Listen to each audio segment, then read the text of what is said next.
Hello नमस्कार साथीहरू, सन्चै हुनुहुन्छ? पक्कै पनि सन्चै हुनुहुन्छ होला। आज म तपाईँहरूको लागि एउटा यस्तो विषयवस्तु लिएर आएको छु जुन विषयवस्तु कमन रूपमा हामी परदेशीहरूले सोचिरहेका छौँ र हाम्रो दिमागमा चलिरहेको छ। त्यो के हो त भन्दाखेरि के हामीहरूले विदेशमा बसेर पनि राष्ट्रिय परिचय पत्रको लागि अनलाइन फर्म भर्न सक्छौँ र राष्ट्रिय परिचय पत्र नम्बर लिन सक्छौँ? यो आजकल सबैको दिमागमा यही कुरो चलिरहेको छ। के हामीहरूले विदेशमा बसेर पनि राष्ट्रिय परिचय पत्रको नम्बर लिन सक्छौँ त? यही विषयमा तपाईँलाई आज म सम्पूर्ण जानकारी दिनेछु। तपाईँहरूलाई म यो जानकारी गराउँ, राष्ट्रिय परिचय पत्र किन आवश्यक छ भन्नुहुन्छ भने अबको दिनमा राष्ट्रिय परिचय पत्र हाम्रो लागि एकदमै महत्त्वपूर्ण रहेको छ। जसरी हामीहरूलाई पहिला नागरिकता एकदमै महत्त्वपूर्ण थियो, त्यसरी नै हामीलाई राष्ट्रिय परिचय पत्र पनि एकदमै महत्त्वपूर्ण छ। अबको दिनमा राष्ट्रिय परिचय पत्रले हाम्रो नागरिकतालाई विस्थापित गर्दैछ। त्यसै कारण तपाईँले अबको दिनमा राष्ट्रिय परिचय पत्र लिनु एकदमै जरुरी छ। अब मैले यो भनिरहँदा तपाईँले राष्ट्रिय परिचय पत्र अहिले नै बनाउनु पर्ने जरुरत के छ भनेर प्रश्न पनि गर्नुहोला। किन जरुरी छ भन्नुहुन्छ भने यदि तपाईँ 18 वर्षभन्दा माथि पुग्नु भएको छ र तपाईँले राष्ट्रिय परिचय पत्र बनाउनु भएको छ भने मात्रै तपाईँले, यदि कुनै नेपालमा इलेक्सन हुन्छ भने तपाईँले भोट लगाउन सक्नुहुनेछ, अन्यथा तपाईँले भोट लगाउन सक्नुहुने छैन। एउटा यो रह्यो।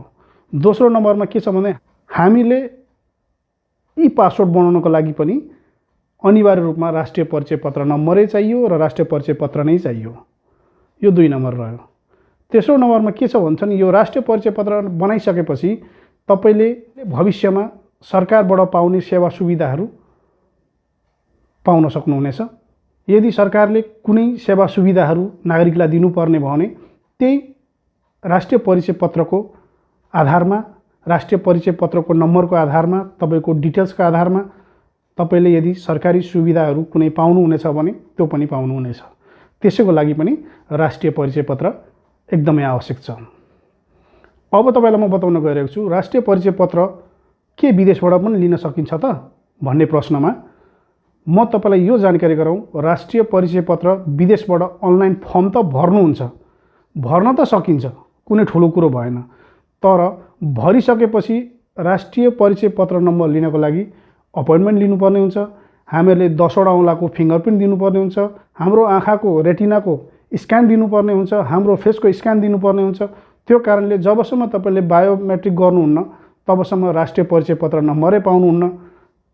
अनि हामीहरूले कहाँबाट राष्ट्रिय परिचय पत्र विदेशबाट हामीहरूले लिन सक्छौँ त?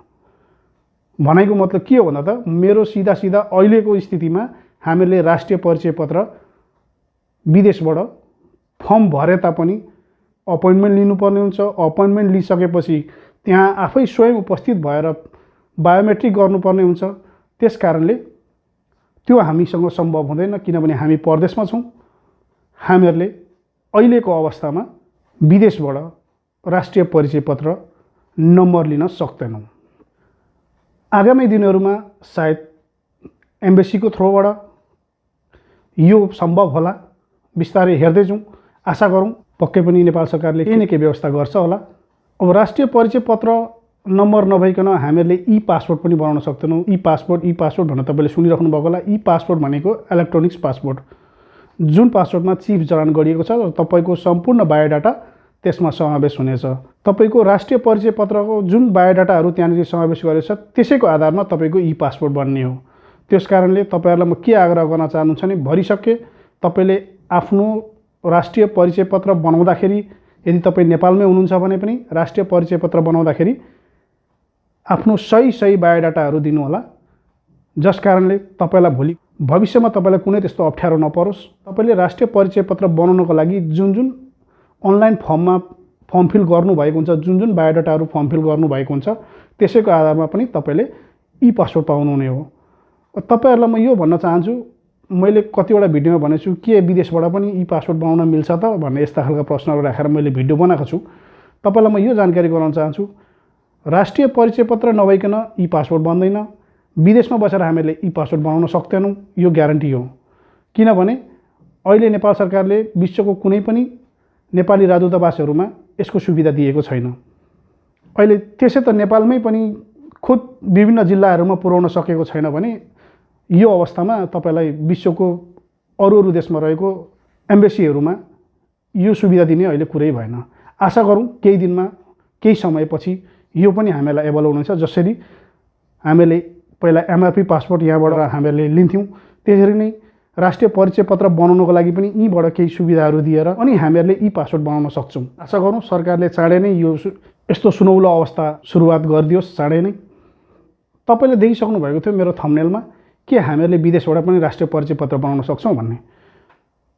साथीहरू, तपाईँलाई मैले अगाडि भनिसकेँ, अहिले हामीहरूले यो अवस्थामा आजको मितिसम्म विदेशबाट राष्ट्रिय परिचय पत्र बनाउन सक्दैनौँ। यदि तपाईँहरू नेपालमा जानुभएको छ भने तपाईँले मजाले अनलाइन फर्म भरेर सम्बन्धित निकायमा गएर भरेर तपाईँले राष्ट्रिय परिचय पत्र नम्बर लिन सक्नुहुन्छ। यदि तपाईँहरूको एमआरपी पासपोर्टको म्याच सिद्धिन लागेको छ भने पनि यो अवस्थामा हामीहरूलाई एकदमै गाह्रो परिरहेको छ। किन भन्नुहुन्छ भने नेपाल सरकारले नेपालमै पनि धेरैवटा जिल्लामा यो सुरुवात गरेको छैन। ई पासपोर्ट केही सीमित 15-16वटा 17वटा जिल्लामा अहिले भर्खरै चालु गरेको छ। आशा गरौँ केही दिनमा सम्पूर्ण प्रदेशमा र सम्पूर्ण जिल्लाहरूमा यो सुरुवात हुनेछ। त्यो सँगसँगै हाम्रा विदेशमा रहेका एम्बेसीहरूमा पनि सुरु गर्नेछ र त्यसपछि हामीहरूले राष्ट्रिय परिचय पत्र पनि बनाउन मिल्ला। पहिलाको जस्तो एमआरपी पासपोर्ट जसरी तपाईँले रिन्युअल गर्नुहुन्थ्यो त्यो गर्ने अवस्था यतिखेरसम्म छैन। भोलिका दिनमा हुनसक्छ। यदि त्यस्तो कुनै अपडेट आएमा तपाईँलाई म जानकारी गराउनेछु। आजको दिनमा चाहिँ तपाईँले विदेशबाट राष्ट्रिय परिचय पत्र पनि बनाउन सक्नुहुन्न, त्यसै गरेर ई पासपोर्ट पनि बनाउन सक्नुहुन्न। राष्ट्रिय परिचय नबनाइकन ई पासपोर्ट बनेन। ई पासपोर्ट बनाउनको लागि राष्ट्रिय परिचय पत्रको नम्बर हुनैपर्छ। त्यो कारणले हामीहरूले यी दुईटै काम अहिले विदेशबाट गर्न सक्दैनौँ। साथीहरूको लागि सानो जानकारी थियो। यदि साथीहरू यो भिडियो मन परेमा, यो इन्फर्मेसन सही लागेमा भिडियोलाई एक लाइक गरिदिनुहोस्। त्यसै गरी तपाईँहरू पहिलोपटक यो च्यानलमा भिजिट गरिदिनुहुन्छ भने च्यानललाई सब्सक्राइब गरिदिनुहोस् र छेउमा रहेको घन्टीको चित्रलाई अल नोटिफिकेसनमा सेट गरिदिनुहोस्। हवस् त साथीहरू, आजको भिडियोबाट बिदा हुन चाहन्छु। आगामी भिडियोमा यस्तै प्रकारको इन्फर्मेसनहरू तपाईँहरूको सामने सेयर गर्ने बाचासहित आजको भिडियोबाट बिदा भएँ। नमस्कार। जय नेपाल।